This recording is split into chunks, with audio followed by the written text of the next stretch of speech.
오늘은 U20 축구대표팀 귀국으로 1시간 늦게 시작합니다. 대리 입금이라고 들어보셨습니까?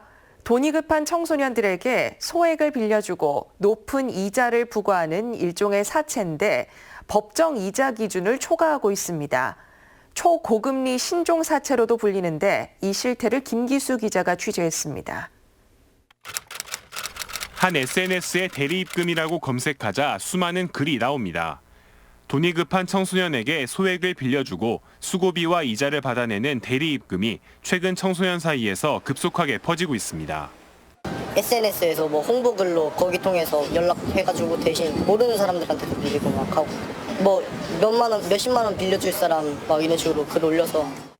저도 해봤어요.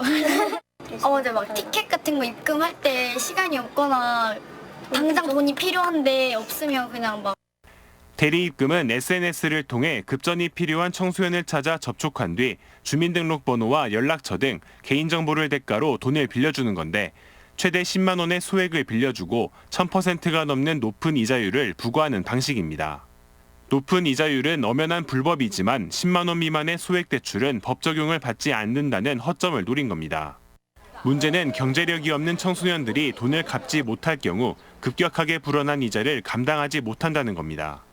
여기에 폭행 협박을 받거나 개인정보 유출 등의 2차 피해가 발생할 수도 있습니다. 민사계약이라는 것은 보호자 동의 없이는 불가능하기 때문에 불법적인 행위라는 부분이고요. 또 이런 부분들이 음성적으로 이루어지기 때문에 그 규모라든지 피해, 그리고 학생들 입장에서는 부모님에게 걸릴까 봐 SNS를 이용해 접근하는 신종사채업에 청소년들이 고스란히 노출돼 있습니다. CJB 뉴스 김기수입니다.